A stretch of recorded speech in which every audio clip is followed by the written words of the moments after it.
और आज जो हम स्टडी कर रहे हैं, सुनो भाई, तो आज हमारा जो टॉपिक है कॉलिजन है। कॉलिजन हमारी डेली लाइफ में होता है, कहीं ना कहीं होता है। अब कॉलिजन का मतलब क्या है? जैसे हम अपने डेली लाइफ में टकराना वर्ड यूज करते हैं, स्ट्राइक, उसको फिजिक्स में हम कॉलिजन कहते हैं। जैसे कोई दो बॉडी आपस में टकराई तो हम कहेंगे कॉलिजन हुआ। अब कॉलिजन हमें पढ़ना है कि कॉलिजन आखिर क्या होता है। आप समझ गए क्या होता है? दो बॉडी आपस में टकराएगी और टकरा करके वो सेपरेट हो जाएगी। थोड़ी देर के लिए वो एक दूसरे पर फोर्स अप्लाई करेगी।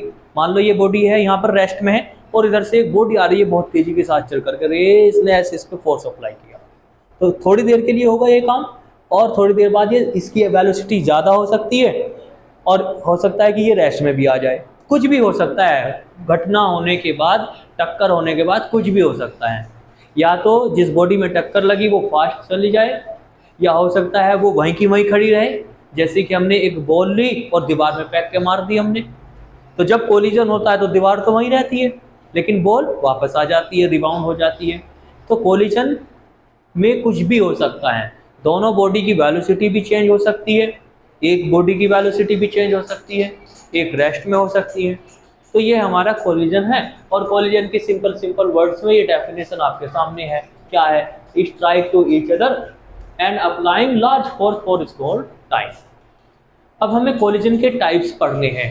कोलिजन के टाइप, तो कोलिजन के टाइप वैसे तो बहुत होते हैं, लेकिन हमें अपने अकॉर्डिंग टू एनसीईआरटी 3 टाइप्स हमें पढ़ने हैं। उनमें से एक इम्पोर्टेंट है जिसको मैंने सबसे शुरू में लिख दिया, इलास्टिक कोलिजन। इलास्टिक कोलिजन, तो ये आप समझ गए कोलिजन में क्या होगा। एक बॉडी ये होगी और एक बॉडी ये होगी, ये कुछ वेलोसिटी से आगे की तरफ जा रही होगी और कुछ वेलोसिटी से ये चल रही होगी। मान लीजिए इस वाली बॉडी की वेलोसिटी u1 है और इस वाली बॉडी की वेलोसिटी u2 है। हो सकता है कि ये फास्ट चल रही हो, तो अगर ये फास्ट चलेगी तो इसका एरो हम बड़ा बनाएंगे, तभी तो कोलिजन होगा, अदरवाइज कोलिजन पॉसिबल नहीं है। पीछे वाले की वेलोसिटी ज़्यादा रखनी पड़ेगी और आगे वाले की कम रखनी पड़ेगी। थोड़ी देर बाद इसमें कोलिजन हो जाएगा, ये ऐसे। अब यहाँ पर क्या हो रहा है? कोलिजन, और एक दूसरे पर फोर्स अप्लाई कर रही है ये बहुत शॉर्ट टाइम के लिए। आफ्टर द कोलिजन ये इवेंट देखने को हमें मिल सकती है, इसकी वेलोसिटी कम हो सकती है। ऐसे समझिए जैसे कोई आगे चल रहा है और पीछे से आकर के किसी ने टक्कर मार दी, तो आगे वाले की वेलोसिटी तेज हो जाएगी और पीछे वाले की कम हो जाएगी। तो इसकी वेलोसिटी कम और इसकी वेलोसिटी ज़्यादा, ठीक है। और इस बॉडी के मास हमारे डिफरेंट भी हो सकते हैं और सेम भी हो सकते हैं। हमने डिफरेंट ले लिए m1 m2। इसका मास कितना है? m1, और इसका मास m2, m1 और ये इसका मास m2। यहाँ पर वेलोसिटी v1 और यहाँ पर वेलोसिटी v2। अब हमें बेसिकली ये स्टडी करना है कि कोलिजन में क्या क्या कंजर्व रहता है। हमने कंजर्वेशन लॉ पढ़े हैं। एक आपने पढ़ा है law of conservation of momentum, और एक आपने पढ़ा है law of conservation of kinetic energy.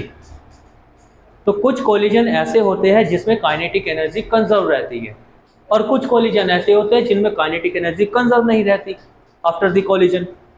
तो एक ऐसा कोलिजन जिसमें स्ट्राइक करने के बाद, बॉडी स्ट्राइक करने के बाद उनकी काइनेटिक एनर्जी कंजर्व रहेगी, पूरे सिस्टम की कंजर्व रहेगी, तो ऐसे कोलिजन को हम कहेंगे इलास्टिक कोलिजन।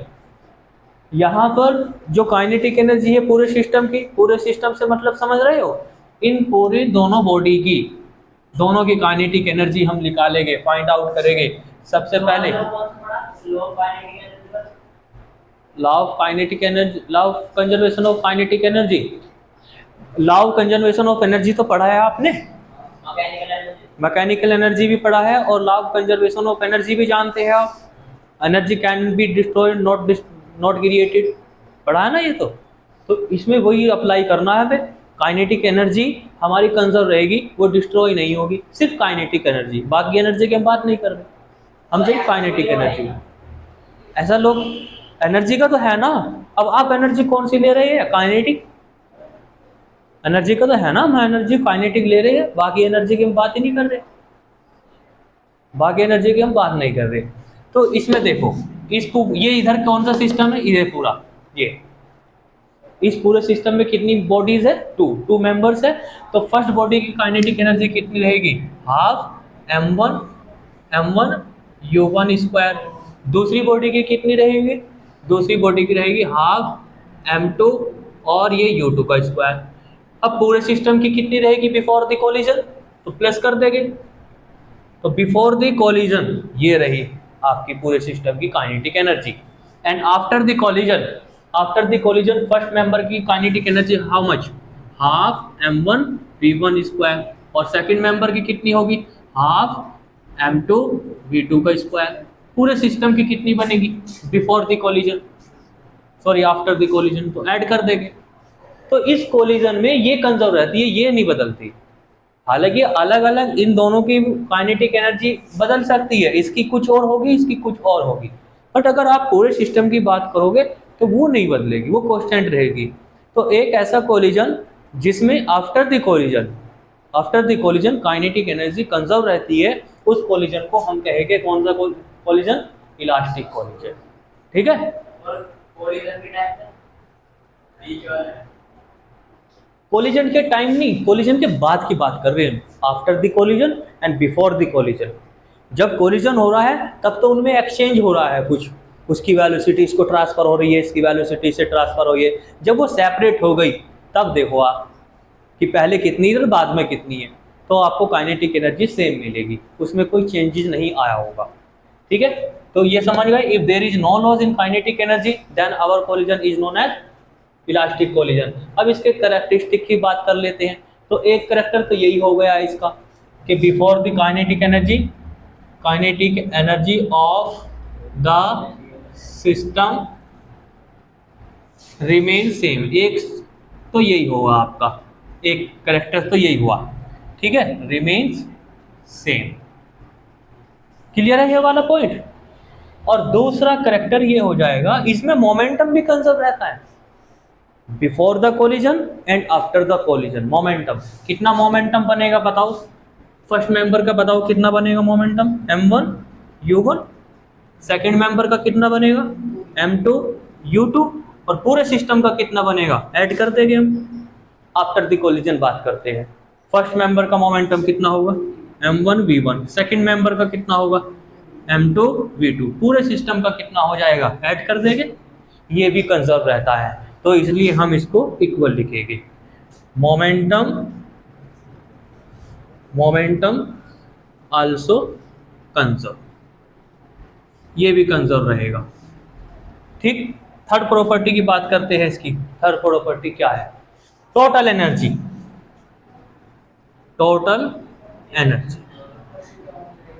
Also conserve. तो इसकी बच्चों ये तीन प्रॉपर्टीज है आपके इलास्टिक कोलिजन की, तीन प्रॉपर्टी है। तीनों को आप याद रखोगे कि इसमें कोई काइनेटिक एनर्जी भी कंजर्व रहती है और मोमेंटम भी कंजर्व रहता है और टोटल एनर्जी भी कंजर्व रहती है। अब दूसरे कोलिजन की बात कर लेते हैं। दूसरा कोलिजन कौन सा होगा? आपको यहाँ इलास्टिक हटा करके इन इलास्टिक कोलिजन लिखना है, वो नंबर 2 हो जाएगा, इन इलास्टिक कोलिजन। और उसमें आपको अपनी डेफिनेशन का उल्टा कर देना है। If there is loss in kinetic energy during a collision, अगर उसमें लॉस होता है, मतलब ऐसा कोलिजन जिसमें काइनेटिक एनर्जी कंजर्व नहीं रहती, तो उसका क्या नाम रखेगा? In elastic collision. डेफिनेशन बना दोगे, नो वर्ड हटाना है आपको। लॉस का मतलब ये है कि उसमें चेंज आ जाएगा काइनेटिक एनर्जी में, या तो वही, या ऐसा हो सकता है बिफोर द कोलिजन पूरे सिस्टम की हमारी काइनेटिक एनर्जी 100 रही हो और after the collision kinetic energy हमने फाइंड आउट करी, वो 0 मिली, खत्म। कैसे हो सकता है ऐसे? हमने एक आटे की गोली ली और दीवार पे फेंक के मारी उसे, वो जाकर के वहाँ चिपक गया। अब उसमें वेलोसिटी है आफ्टर द कोलिजन? आटे की गोली में नहीं है, वो चिपक गया उससे, तो काइनेटिक एनर्जी कितनी हो गई उसकी? 0। और पहले तो थी उसके पास वेलोसिटी। तो ऐसे केसेस भी होते हैं। तो ऐसे नहीं कौन कंजर्व है, इसलिए लॉस वर्ड सही है। लॉस ही तो हो गई आपकी, पहले काइनेटिक एनर्जी थी। तो आप इसे, अगर तुम इसमें कंफ्यूज हो रहे हो तो इसमें आप ऐसे लिख सकते if there is no loss. इसको क्या लिखना चाह रहा है तू? मतलब कंसर्न नहीं रहेगी सर, नोट कंसर्न कितने काइनेटिक एनर्जी नोट कंसर्न नहीं, इसमें तो कंजर्व रहेगी ना। ठीक, दूसरे वाले में हाँ वो वर्ड लिख लेना आप। तो इसमें आप अगर लॉस वर्ड हटा करके ये लिखना चाहते हो, if there is conserve of kinetic energy during a motion, ठीक है, ये भी चलेगा। आप इसे कंजर्व वर्ड यूज कर लेना यहाँ पर, और उसमें नॉट कंजर्व यूज कर लेना, ठीक है, क्लियर है। तो मैं क्या बता रहा था अभी, हाँ, इनइलास्टिक कोलिजन के बारे में बात कर रहे थे। तो इनइलास्टिक कोलिजन में कौन कंजर्व नहीं रहेगा आपका, kinetic energy, but momentum conserve रहेगा, उसमें ध्यान रखना, मोमेंटम कंजर्व रहेगा और टोटल एनर्जी कंजर्व रहेगी। तो बस आपको एक याद रखना कि जिसमें काइनेटिक एनर्जी कंजर्व वो इलास्टिक, और जिसमें नहीं है तो वो इनइलास्टिक। उल्टा कर दोगे, डेफिनेशन बना दोगे, लिख लो तो आप इसे नोट करो जल्दी से। तो कोलिजन हम क्यों स्टडी कर रहे हैं, कोलिजन हम इसलिए स्टडी कर रहे हैं क्योंकि हमारी डेली लाइफ में कोलिजन होते रहते हैं। जैसे हम बैट बॉल खेलते हैं, सामने वाले ने बॉल दी, हमने बैट मारा, कोलिजन हुआ। कैरम बोर्ड खेलते हैं हमने गोटी को ऐसे स्ट्राइक किया, कैरम की बॉल से जा करके गोटी स्ट्राइक करती है, कोलिजन हुआ। ऐसे ही मॉलिक्यूल्स टू मॉलिक्यूल्स, एयर के मॉलिक्यूल्स ऐसे आपस में स्ट्राइक कर रहे हैं, हमें स्ट्राइक कर रहे हैं, होगा क्या, नतीजा क्या निकलेगा, रिजल्ट क्या होगा। जब हमने एक बॉल को दीवार में मारी तो उसका रिजल्ट क्या होगा, कैसे रिजल्ट होंगे उसके, तो हमें इसके बारे में नहीं पता, हम नहीं बता सकते कि क्या होगा। जैसे सामने साइकिल खड़ी है, इधर से कोई ट्रक आया और टक्कर मार दी साइकिल में, अब साइकिल का क्या होगा, साइकिल कितनी स्पीड से आगे जाएगी, या फिर किसी कार में टक्कर मार दी तो उस कार का क्या होगा, क्या रिजल्ट निकलेंगे, तो उसे हम जानना चाहते हैं। कोलिजन को पढ़ करके हमें ये नॉलेज मिलेगी, है ना। तो कोलिजन शुरू करते हैं अब इसके आर्टिकल बनाने, हम फाइनल रिजल्ट हम बनाएंगे कि फाइनल रिजल्ट क्या होगा, क्या अराइज होगा। तो हम मान करके चलेंगे हमारे पास टू बॉडीज हैं, वे दोनों आपस में हल्की भारी हो सकती है, उससे कुछ हमें लेना देना नहीं है, बट हम टू बॉडीज लेकर के चलेंगे। एक बॉडीज तो हमने ले ली ये, और इसका मास ले लेंगे हम m1, और इसकी वेलोसिटी ज़्यादा रखेंगे क्योंकि आगे जो बॉडी चल रही होगी उसमें हमें कोलिजन कराना है, और इसकी वेलोसिटी ये है u2, ठीक है। इस बॉडी का नाम आप ए रख सकते हो, इस वाली बॉडी का नाम बी, और यहाँ पर इनमें आपस में कोलिजन हुआ तो ये वाली जो सिचुएशन कहलाई जाएगी आपकी, ये सिचुएशन होगी आपके ड्यूरिंग कोलिजन। और ये वाली कंडीशन कब है, बिफोर द कोलिजन। और थोड़ी देर बाद क्या होगा, थोड़ी देर बाद इसकी वेलोसिटी कम हो जाएगी तो ये चेंज हो जाएगी, इसको हम v1 से लिखेंगे। अब इसका मास m1 है, मास तो नहीं चेंज होगा, बॉडी का नाम भी चेंज नहीं करने के हम, और इसकी वेलोसिटी ज़्यादा हो सकती है, इसकी वेलोसिटी v2 और बॉडी का नाम b और इसका मास रहेगा m2। ये कंडीशन आपकी बिफोर द कोलिजन है, बिफोर द कोलिजन, ठीक है बच्चों। और ये वाली कंडीशन कब की है, ये है आपकी आफ्टर, सॉरी ये तो आफ्टर द कोलिजन है ना, आफ्टर द कोलिजन। इसमें तो वेलोसिटी सेम कहाँ है, देखो आप इसे, कहाँ सेम है, देखो सही से, कहाँ सेम है, अच्छा ले इसे काट के छोटा कर ले, सही है। अब आपको अपने रूल लगाने हैं इसमें, और फाइनल रिजल्ट हमें लेकर के आने हैं। फाइनल रिजल्ट से मतलब क्या है कि आफ्टर द कोलिजन वेलोसिटी इस बॉडी की कितनी रही और इस बॉडी की कितनी रही, और हल्की है भारी है तो फिर उनकी वेलोसिटी कैसे एक्सचेंज हुई। फाइनल रिजल्ट का मतलब हमारा ये है, वेलोसिटी हमें फाइंड आउट करनी है। और कैसे फाइंड आउट करेंगे, अपने दोनों रूल लगाएंगे। इलास्टिक कोलिजन में कौन कौन कंजर्व रहते हैं, काइनेटिक एनर्जी एंड मोमेंटम, दोनों रूल लगा दीजिए आप, और दो इक्वेशन तैयार होगी, और दो ही वेरिएबल है हमारे पास, दोनों की वैल्यू निकालनी है। आप मैथ्स में जानते हो, अगर आपके पास 2 वेरिएबल्स है और आपको वैल्यू निकालनी है तो कितनी इक्वेशन लगती है, तो 2 इक्वेशन लगा देते हैं हम प्रिंसिपल लगा करके। लो जी, बिकॉज बताओ यहाँ पे मोमेंट, ये कोलिजन कौन सा है, बिकॉज कोलिजन इज इलास्टिक।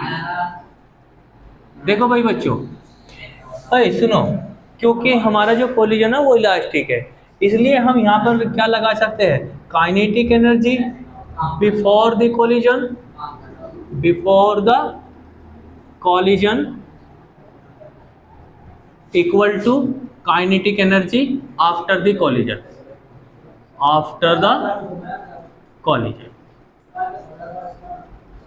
बातें मत करो, इधर समझ लो, टॉपिक लंबा है ये। लगाओ जल्दी से, यहाँ पे लिखवाइए, एनर्जी लिखवाओ, बोलो। Half m1 u1 square plus half m2 u2 square equal to half m1 v1 square plus half m2 v2 का स्क्वायर। हाफ कॉमन करके कैंसिल कर दीजिए आप, तो ये मिलेगा आपको। और हाफ कैंसिल करने के साथ साथ ही मैं एक काम और कर रहा हूँ, 1 1 वाले एक तरफ कर रहा हूँ, 2 2 वाले एक तरफ कर रहा हूँ, तो इसको उठा करके मैं इधर ले आऊँगा, तो ये बनेगा आपका m1 u1 square minus m1 v1 square is equal to m2 v2 square minus m2 u2 square. और यहाँ से आपका m1 कॉमन आ रहा है, यहाँ बचेगा अंदर u1 square minus v1 square, और इधर बचता है m2 कॉमन आया, और ये v2 स्क्वायर माइनस u2 का स्क्वायर, ये कॉमन आ गया। इसको हम ना इक्वेशन 1 नाम दे देते हैं। सेकंड, एक तो ये होगा, और दूसरा प्रिंसिपल क्या है, मोमेंटम भी तो कंजर्व रहता है। नहीं हो गया तो बताइए लास्ट की टॉपिक का हेडिंग देख, और दैट तो ये हो गया माइनस का बचा है, लास्ट की कोलिजन नहीं पढ़ रहे।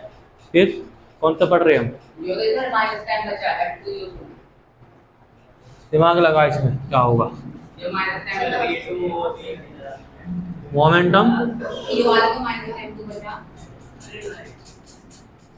मोमेंटम बताइए, momentum also conserve before the collision, before the collision momentum लिखिए, m1 u1 plus m2 u2 equal to m1 v1 plus m2 v2।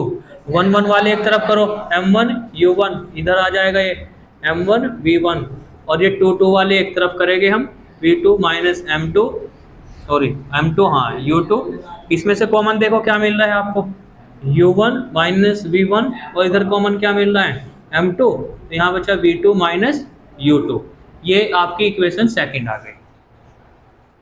अब दोनों को आप सोल्व करो, और सोल्व करना आप जानते हैं, मैथ्स के रूल लगाइए और v1 v2 को फाइंड कीजिए। अब देखो मैं कौन सा रूल लगाता हूँ यहाँ पे मैं करता हूँ इक्वेशन फर्स्ट डिवाइड करता हूँ इक्वेशन सेकंड से। देखो यहाँ पे थोड़ा सा डायरेक्ट करेंगे, m1 से m1 कैंसिल हो जाएगा, तो आप ऊपर लिखा जाएगा u1 का स्क्वायर माइनस v1 का स्क्वायर, और नीचे क्या है, नीचे ये है u1 minus v1 equal to m2 से m2 कैंसिल हो जाएगा, और ये बचेगा आपके पास v2 का स्क्वायर माइनस u2 का स्क्वायर, और नीचे नीचे बोलो v2 माइनस u2। ठीक है, फॉर्मूला जानते हैं, ए स्क्वायर माइनस बी स्क्वायर, तो इसके अंदर क्या छिपा हुआ है, u1 माइनस v1 और u1 प्लस v1। इसमें रूल लग गया कौन सा, A square minus B square, A equal to A plus B minus B, तो कौन सा फैक्टर कैंसिल हो जाएगा, माइनस वाला, तो यहाँ पर क्या बचेगा u1 प्लस v1, और इधर कौन सा फैक्टर बचेगा v2 प्लस u2। ये आपके पास इक्वेशन तैयार। क्या चाहिए आपको, v1 और v2, ये रही आपके पास इक्वेशन। ठीक है, यहाँ से इनिशियल वेलोसिटी एक तरफ कीजिए और फाइनल वेलोसिटी एक तरफ कीजिए, तो ये लिखा जाएगा u1 minus minus minus initial velocity ये रही u2, और इधर v2, और ये इधर चला जाएगा, तो ये हो जाएगा माइनस के v1। इसको इक्वेशन थर्ड नाम दीजिए, या इसको दीजिए इक्वेशन थर्ड, और इसको कुछ भी नाम मत दीजिए, मैं बता रहा हूँ। ये क्या है, इनिशियल वेलोसिटी, और ये क्या है, फाइनल वेलोसिटी। एक्चुअल में ये रिलेटिव वेलोसिटी है। कोई बॉडी 50 की स्पीड से चल रही है और ये 10 की स्पीड से चल रही है, तो इन दोनों की रिलेटिव वेलोसिटी कितनी हुई, u1 माइनस u2। ये आप पढ़कर क्या है, रिलेटिव वेलोसिटी। रिलेटिव वेलोसिटी आप पढ़ के नहीं आएंगे, A B equal to velocity of A minus velocity of B, पढ़ के नहीं आए? तो ये क्या है? ये रिलेटिव वेलोसिटी है, ये टकराने से पहले की रिलेटिव वेलोसिटी है और ये टकराने के बाद की रिलेटिव वेलोसिटी है। इस वेलोसिटी को हम कहते हैं velocity of approach. Approach means पास आ रही है, टकराने जा रही है, वो वेलोसिटी कि वो कितनी वेलोसिटी आपसे आपस में स्ट्राइक करेगी। जब उनमें स्ट्राइक हो चुकी है, कोलिजन हो चुका है, तो वो सेपरेट हो रही है, फिर उनकी वेलोसिटी सेपरेशन बोला जाएगा। फिर हम क्या बोलेंगे? Velocity of separation. तो इस टर्म्स को बोलेंगे हम वेलोसिटी ऑफ अप्रोच और इसको बोलेंगे हम वेलोसिटी ऑफ सेपरेशन। तो हमने ये देखा कि इलास्टिक कोलिजन में वेलोसिटी ऑफ अप्रोच इक्वल होती है वेलोसिटी ऑफ सेपरेशन, मीन्स कि इनकी वेलोसिटी आपस में एक्सचेंज हो जाती है। अप्रोच वेलोसिटी सेपरेशन वेलोसिटी के इक्वल होती है। ये वाली इक्वेशन आपको बता रही है यहाँ से। अब हमें क्या करना था? V1 और V2 फाइंड करना है। अब इसको कैसे फाइंड करेंगे, इस पे भी बात करते हैं। आ जाओ यहाँ पे, आ जाओ। देखो अरे वो इंग्लिश में ऐड करो, पूरा ब्लैक बोर्ड पड़ जाएगा। यहाँ पे क्या लिखना है हमें? यहाँ पे क्या लिखना आप लिख लोगे ना, velocity of approach is equal to velocity of separation. अब यहाँ पे लिखेंगे हम फ्रॉम थर्ड। बच्चों इक्वेशन थर्ड से आप V1 की वैल्यू फाइंड कीजिए या आप V2 की फाइंड कीजिए और उसको निकाल करके आप अपनी इस इक्वेशन में रख दीजिए या फिर इस इक्वेशन में रख दीजिए। तो किसकी वैल्यू मिल जाएगी आपको? V2 की। जैसे आपके पास दो इक्वेशन नहीं होती थी क्या, 2x + y = 3 और ये है x - y = 4। तो आप क्या करते थे? यहाँ से x की वैल्यू निकाली और इस वाली इक्वेशन में पुट कर दी, तो किसकी वैल्यू निकल के आ गई? तो वही तो हम कर रहे हैं। इस इक्वेशन से हमने V1 निकाला और इस वाली इक्वेशन में पुट कर दिया और यहाँ से V2 मिल जाएगा। ये काम हम कर रहे हैं, ठीक है। तो यहाँ से आइए आप इक्वेशन थर्ड से V1 की वैल्यू निकालिए या V2 निकालिए। V1 निकाल लीजिए चलो। तो V1 कितना बनेगा? V1 आपका बनेगा, इसको इधर ले जाइए, तो ये बनेगा आपका V2 + U2 और ये इधर आया, ये बनेगा माइनस के U1। Put in. अब बताइए कौन सी इक्वेशन में रखूँ? आपके पास दो ऑप्शन है, सेकंड में रख लो या फर्स्ट में रख लो। फर्स्ट में रखोगे कैलकुलेशन बड़ी हो जाएगी, तो सेकंड में रख लो। सेकंड में रख लेते हैं, पुट इन इक्वेशन सेकंड। तो जब आप सेकंड में पुट करोगे, ये लिखा जाएगा M1 और ये U1 minus V1। How much V1? This minus V2 minus U2 plus U1। देखो भाई बच्चों, मैंने जब V1 की वैल्यू पुट की है ना, तो इस माइनस की मल्टीप्लाई साथ साथ अंदर कर दी है मैंने। ये काम भी कर दिया मैंने ब्रैकेट नहीं लगाया। हालांकि माइनस से पहले ब्रैकेट लगाते हैं, लेकिन वो नहीं लगाया क्योंकि आपका स्टैंडर्ड हाई है अब, तो मैंने डायरेक्ट मल्टीप्लाई कर दी। इज इक्वल टू M2 और ये बनेगा आपका V2 माइनस U2। अब इस इक्वेशन में आपको V2 फाइंड करना है। कैसे करेंगे? ये रहा V2 और वो रहा V2, दोनों को कलेक्ट करो इन्हें, और कलेक्ट करने के बाद V2 की वैल्यू फाइंड करो। पहले मल्टीप्लाई कर लो, M1 U1 minus M1 V2 minus M1 U2 plus M1 U1 equal to M2 V2 minus M2 U2। आप देखते रहो, समझते रहो, बहुत आसान है, सिर्फ कैलकुलेशन है, इसमें वो कुछ नहीं है। तो ये रहा, इसको इधर लेकर के जाओ, M1 U1 minus M1 U2 और प्लस M1 U1, उसको मैं इधर ले आया प्लस M2 U2 और इधर बचा ये आपका M2 V2 और V2 वाला टर्म्स ये रहा, इसको इधर लेकर से लगाया, इधर जाके प्लस का हो गया M1 V2। लो जी, अब देखो कुछ ऐड हो रहा है क्या? हो रहा है ऐड कुछ? ये रहा, ये ऐड हो रहा है इसके साथ, ये टर्म्स इस टर्म्स के साथ ऐड हो रहा है और इन दोनों में U2 कॉमन है ना, U2 कॉमन। तो मैं U2 कॉमन कर लेता हूँ यहाँ से। क्या? ओ पहले लिख लूँ, पहले जोड़ लूँ, इसको जोड़ लो। चलो ले M1 U1, भाई ये इसके साथ जुड़ गया और इसमें से U2 कॉमन ले ले, यही तो मैं कह रहा हूँ। ले U2 कॉमन ले ले, तो इसमें क्या बचा? M2 माइनस M1 बचा नहीं बचा?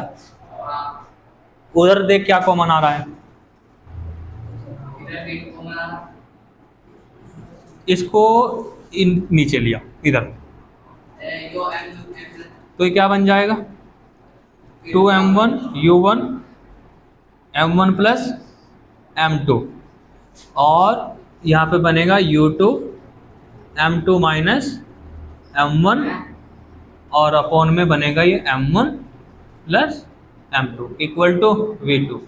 आ गई v2 की वैल्यू निकल के। v2 की वैल्यू कितनी आ गई आपकी? अब आपकी मर्जी है, आपकी मर्जी है आपको इसे कैसे याद रखना है v2 की वैल्यू। जो इतनी बड़ी याद रखनी पड़ेगी, हाँ, याद रखनी पड़ेगी। नीचे तो मन हाँ। आया 3 साल तो इसे आप ऐसे याद रख लेना m2 माइनस m1, और यहाँ पर रहेगा आपका ये m1 प्लस m2, और ये यहाँ पे u2, और ये plus 2m1 upon m1 plus m2, और ये यहाँ पे मल्टीप्लाई में आपका u। देखो, अरे इधर देखो, मैंने ऐसे लिख दिया है। अब आप इस वेलोसिटी को याद रखो।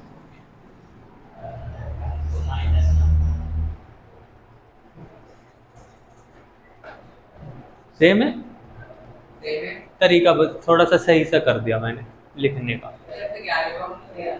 हाँ, अब इधर सुनो, अब क्या करना, मैं क्या आया निकल के v2, v1 भी तो चाहिए हमें, v1 भी तो चाहिए। फिर दोबारा यहीं पे आओ, अभी मैंने इस बारी फ्रॉम इक्वेशन थर्ड से v1 की वैल्यू निकाल करके इक्वेशन सेकंड में पुट की थी। अब आप क्या करोगे, इक्वेशन सेकंड से v2 की वैल्यू फाइंड करोगे, v2 की वैल्यू निकालोगे और इक्वेशन सेकंड में फिर पुट कर दोगे। अब की बार क्या आ जाएगा, अब की बार आ जाएगा आपका v1, तो v1 की वैल्यू आ जाएगी निकल करके, मैं उसको डायरेक्ट लिख देता हूँ m1 minus m2 upon m1 plus m2, और ये यहाँ पर रहेगा u1 और plus 2m2 m1 plus m2, और यहाँ पर ये u2। ये आ गई आपकी वेलोसिटी v1। अब ये क्या हो गया, अब ये कैसे कर दिया आपने, है ना?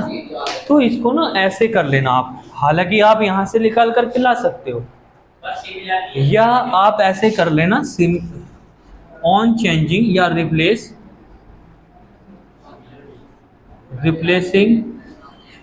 u1 को u2 से रिप्लेस कर देना है आपको, और m1 को m2 से रिप्लेस कर देना है। तो जैसे आप m1 को m2 से रिप्लेस करोगे, u1 को u2 से रिप्लेस करोगे, आपके पास v1 की वैल्यू आ जाएगी। आपको यहाँ जाने की भी ज़रूरत नहीं है, यहीं से कर दो ये काम। बस 1 की जगह 2 लगा दो, 2 की जगह 1 लगा दो, क्लियर है ये टॉपिक? एक बार करके देखना, प्रैक्टिस करना, ज़्यादा हार्ड नहीं है, समझ में आ जाएगा। मैथ्स लग रहा है इसमें, और कुछ नहीं है। अब हम इसमें फाइनल वेलोसिटी हमने निकाल ली है, अब हम इस पर डिस्कस करेंगे कि फाइनल वेलोसिटी कैसे एक्सचेंज होती है। अगर चीज़ हल्की है और भारी है, दोनों आपस में स्ट्राइक करती है, तो हल्की चीज़ का क्या होगा और भारी चीज़ का क्या होगा। आप जानते हैं जब हल्की चीज़ भारी चीज़ से टकराती है तो क्या होता है, हमें तो अंदाजा ही है, लेकिन फिजिक्स भी उस बात को बताती है कि क्या होता है। बस ये इतना ही। अब इससे आगे बस केस करने हैं, अराइज, जो केस हो गए अराइज, वो हमें पढ़ना, डिस्कस करना है। तो फिर 2 डायमेंशन पड़ेगा। 2 डायमेंशन का भी पढ़ेगा।